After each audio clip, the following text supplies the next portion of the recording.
Hi, I'm Anna James, author of the Pages & Co series, including the fifth penultimate adventure, which is out now, called the Treehouse Library. So Pages & Co is a series all about books and libraries and reading and the power of imagination. It features a group of book wanderers, and that means that they can travel inside their favourite book. They get up to all sorts of adventures in the world of story and books, and there are magical libraries and bookshops and all sorts of bookish shenanigans.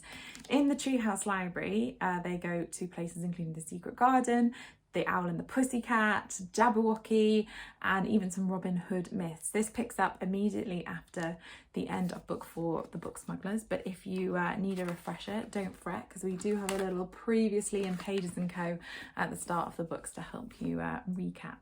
Pages & Co is really a love letter to bookshops and libraries. I have always been a huge reader. They meant everything to me. Books growing up, I read voraciously, and they were really how I made sense of the world, and honestly still how I make sense of the world. So I think that I was never going to write something that wasn't rooted in that. I also worked as a school librarian for 5 years, working with children's books and young readers. So the power of books, and particularly children's books, is something I just really believe in passionately. They're also rooted in my relationship with specific books. I was daydreaming about what I would say to Anne Shirley from Anne of Green Gables, and a lot of it kind of grew from there, and I realised there was maybe an idea for a novel in that thought, and Tilly does indeed go to Anne of Green Gables in the first book in the series. And Anne of Green Gables is probably top of my list of where I would book wander to as well.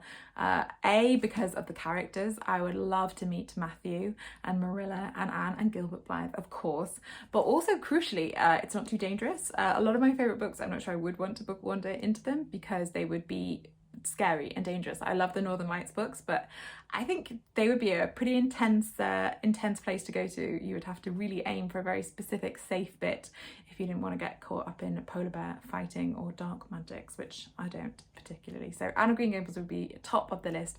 I love getting to kind of make up magical places and things in the Pages & Co series. All of it's sort of rooted in imagination and books and words. I think my favourite thing that I have invented so far is the sesquipedalian, called the Quip for short, and that is a train that is powered by imagination. It's actually a book smuggling train, but it runs on imagination. So instead of paying in money, you have to pay with your ideas to travel on board the Quip.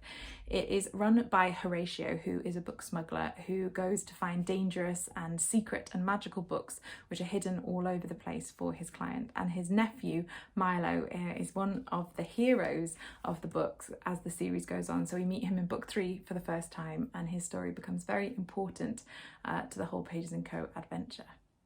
So there are 5 books so far in the Pages & Co series. This one's the 5th, and as I said, it's the penultimate adventure. So we have one more book to go after this one. There will be 6 books total, and that will be coming out next year. I'm working on it at the moment. So to finish off, I'm going to read you a little section from the new book, The Treehouse Library.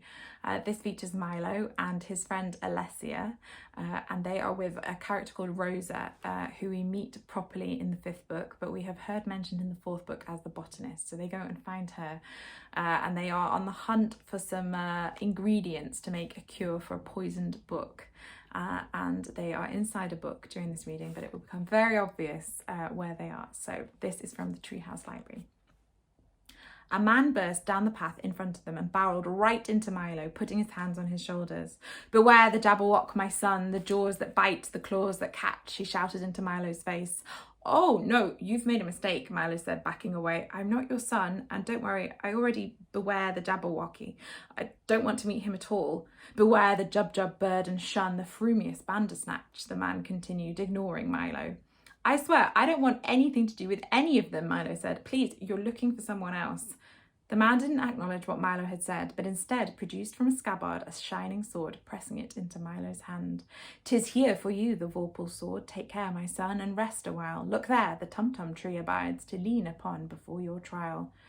Milo tried not to take the sword, but the man closed his hands around the pommel so that Milo had to take it or drop it into the mud.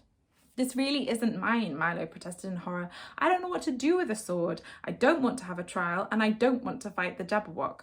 "Sir, I think you've confused Milo with someone else," Rosa said, putting a reassuring hand on Milo's shoulder. But the man would say nothing else. He only scampered off down the path, leaving the three of them staring in confusion at his back, Milo still holding the vorpal sword. "Well, at least we can use it to chop something off the tum-tum tree," Rosa said.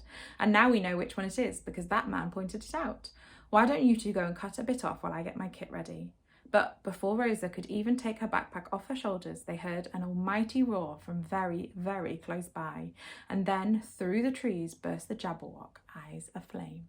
So that's a little taster of one of the stories that they book wander into in the Treehouse Library. I very much hope that you enjoy reading it. It has been, I think, my favourite to write in the series so far. So thank you so much for reading, and happy book wandering.